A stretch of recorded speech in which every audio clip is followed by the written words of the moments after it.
প্রিয় দর্শক, তোমরা জানো বাংলাদেশের বিভিন্ন জায়গায় তো যেরকমভাবে ছাত্র আন্দোলন নামে যে অন্যায় অবিচার চলছে, হিন্দুদের উপর জোর জুলুম চলছে, হিন্দুদের বাড়িতে আগুন, হিন্দুদের বাড়িতে লুটপাট করতেছে, হিন্দুদের উপর অত্যাচার করতেছে, তারই এই ভিডিওতে তোমরা দেখতে পাচ্ছ যে বাংলাদেশের ঢাকার খিলগাঁও থানার অন্তর্গত নন্দীপাড়া বড়বটতলায় তো সেখানকার এক স্থানীয় বাসিন্দা, তার নাম হচ্ছে রঞ্জন মন্ত।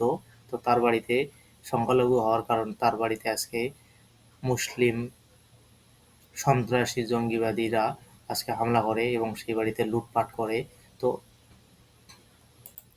তো প্রিয় দর্শক, তোমরা শুনতে পারছো এই মায়ের হাহাকারি কান্না। তো এই মায়ের কান্না দেখতে পাচ্ছ তোমরা, যে ভিডিওতে কিভাবে কান্না করতেছে। তাদের বাড়িতে আজকে ভাঙচুর করে মুসলিম জঙ্গিবাদী সন্ত্রাসীরা। তো তারা শুধু যে হামলা করে ভাঙচুর করে তাই না, সেই বাড়িতে লুটপাট পর্যন্ত করে ফেলে। তো তার মায়ের আর্জি যে মায়েরা কি অপরাধ করেছিল যে তারা আজকে এই বাংলাদেশে এইভাবে লাঞ্ছিত নির্যাতিত হচ্ছে, তাদের অপরাধটা কি ছিল? তারা বাংলাদেশে বসবাস করে, তাদের বাংলাদেশে জন্ম হয়েছে এই কারণে। তো তো বাংলাদেশে এই কোন স্বাধীনতা নেমে আসলো?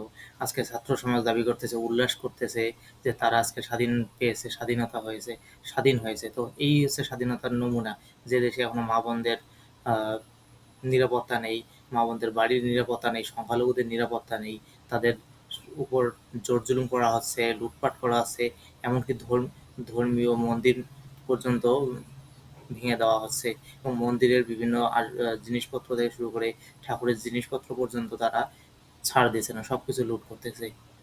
এ কি বাংলাদেশের স্বাধীনতা? না এর লুটরাজ শুরু করলো? এটা তো বাংলাদেশের স্বাধীনতা না, এটা হচ্ছে বাংলাদেশের লুটের রাজ শুরু করলো তারা। 1971 সালে স্বাধীনতার পরে যে স্বাধীনতা এনেছিল, মিলিতভাবে হিন্দু এবং মুসলিম উভয় যৌথ ভাবে যুদ্ধ করে পাকিস্তানি হানাদার বাহিনীর সঙ্গে যুদ্ধ করার পর আজকে তারা এই স্বাধীনতা লাভ করেছে। তো আজকে তারা এই ছাত্র আন্দোলন নামে যে হিংসাত্মক, যে হিন্দুদের উপর অত্যাচার করতেছে, এটাকে আপনারা কি বলবেন? তো সবার কাছেই এই ভিডিওটা দেখবেন এবং সবাই একে অপরকে শেয়ার করুন, যে আজকে সারা বিশ্বে জানিয়ে দেন বাংলাদেশে হিন্দুদের উপর কি অবস্থাটা দাঁড়িয়েছে এবং হিন্দুদের উপর কি রকম জোর জুলুম করা হচ্ছে। তো সবার কাছে একটাই অনুরোধ থাকবে, তোমরা ঠাকুরের জিনিস মিনিস যা আছে সব নিচে গা, যে বাংলাদেশের হিন্দুদেরকে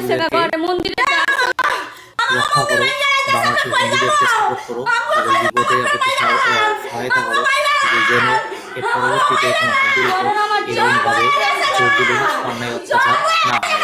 তো যেহেতু এখন বাংলাদেশে এখনো পর্যন্ত শাসনভার কারো হাতে এখনো পর্যন্ত আসেনি এবং জানি না কতদিন পর্যন্ত এরকমভাবে হিন্দুদের উপর বাংলাদেশে অত্যাচার চলবে। অবশ্যই জানিয়ে দাও যেন এর বিরুদ্ধে বিভিন্ন দেশ আমার জিনিস আলমারি মালমারি যা আছে সব ভাঙ্গা ভুঙ্গা সব একাকার করে। আমি 20,000 টাকা দিয়ে গেছিলাম আলমারির ভিতরে, 20,000 টাকা আমি খালি ডাক্তারের কাছে গেছি, আমি 20 টাকা পাইনি না, আমি 20 টাকা পাই না, টাকা পয়সা সবাই লেগে গেছে। দেখেন মন্দির ভাঙ্গা কি করছে, মন্দির ভাঙ্গা কি করছে, কি করছে ছাত্ররা কি কি স্বাধীন করছে, হিন্দুকে বাড়ি ঘর দখল করবে স্বাধীন করছে, হিন্দুকে বাড়ি